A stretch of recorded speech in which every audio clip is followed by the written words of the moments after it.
All right, guys, welcome to the training on how to create an alignment. Real quick, in case you don't know, this is what an alignment looks like. You can normally tell with the stationing and with this line type. So that's kind of what it looks like on a plan set. Here's what it looks like in CAD. You can see it's not just a line, it's a Civil 3D object. It's got the funny grip points. So how to create one, File, New, scroll down to our Civil 3D template. This has all of the styles and layering that we want.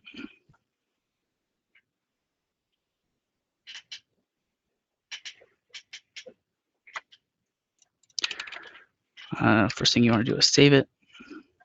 Naming convention, I already have one. I'm going to override it. Naming convention is your job number dash align. Yep, I don't want you anymore. So real quick, just to create an alignment, you can drop down on your home tab, down on the alignment creation tools, name it what you want. Double site is fine. Here, if you're inside land development, use double site. Otherwise, linear is probably good enough. And then tangent without a curve. That's what I want right now. Specify start point. Enter will end it. Oh, that wasn't very long. So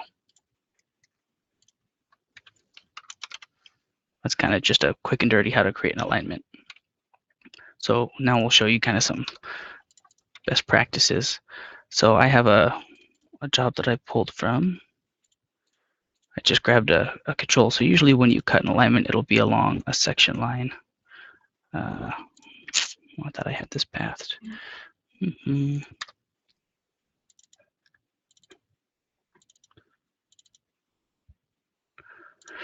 So I'm going to reference in my control. This is what you get from survey. This will have all the section lines and the midsection lines in here.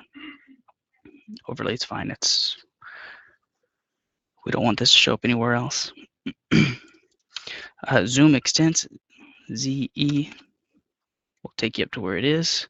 So we want to cut an alignment along this section line for this project. In this case, section lines are blue, midsection lines are this yellow color. So we're going to come in here. So one other thing, you never want to start your alignment at the start of your project. If you can see from this guy, this is the start of our project right here, and our alignment continues. So it's always best to have another line out here. We have our survey file that we can reference in. That would let us know where that next midsection line is, but I don't want to reference that in. It takes too long, so we're just going to pretend that it's right. That's going to be our next midsection line. So I like to, when I create alignment, start with a polyline.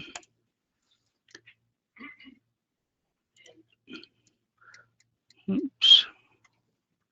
So just grab a couple, follow the section line. Say I want to end there, so that's going to be my alignment. Get that guy out of the way. So now how to do it, you come up to alignment, create alignment from objects. Select your object, hit enter. This says press enter to accept the alignment direction. So if you pan out, you can see the alignment. So this is the arrow points up station, which is the way we want to go for this guy. Hit enter if you like it, name your alignment. CNTL is always a good one if this is going to be your center line or your control. Starting station. So it's always good to not start at 0. So 10 plus 0, 0, or in this case, since it's really long, we're going to do 100 plus 0, 0. Double site, find double linear like we talked about. Erase existing entities. We'll just erase the polyline and just give you an alignment. So you can come in here and you can see this creates your alignment. So one other thing, you always want to start at your nearest section line with a nice even station. So the way you do that is you select your alignment, come up here to alignment properties. On the station control tab right here, you see there's a reference point. So you can select a reference point and say, I want that to be this station. So you select that. If you've just created your alignment, don't worry about this. This tells you if you already have other references attached to your alignment or other labels that are drawing information from the alignment, this might mess it up. Give it a second. Sometimes this takes a while to think.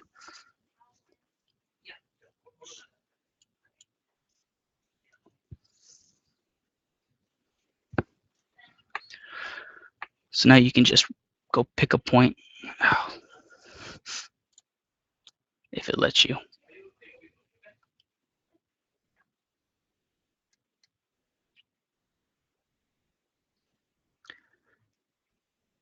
Patience. There we go. So now you can zoom in here and just select that guy. Let it think for a minute again. Click OK. You see this changes to 100 plus 0, 0. So that's something that's nice.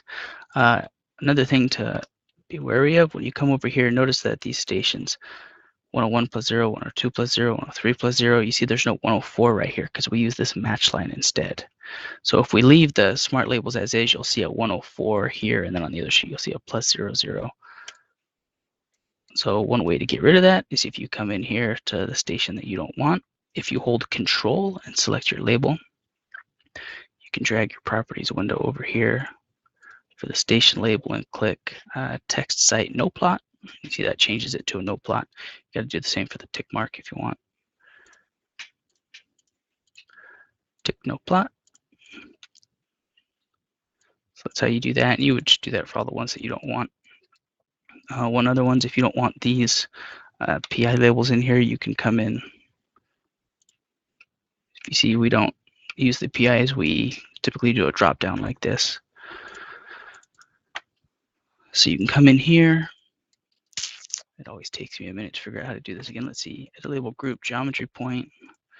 Click this guy. Let's just create a new style. Copy current selection. Come in here, just name it NP for no plot. General, throw it down on this label or on this layer. Come over here to layout, geometry point station.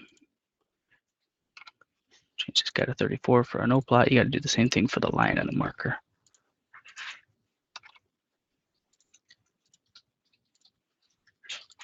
And that one's by layer.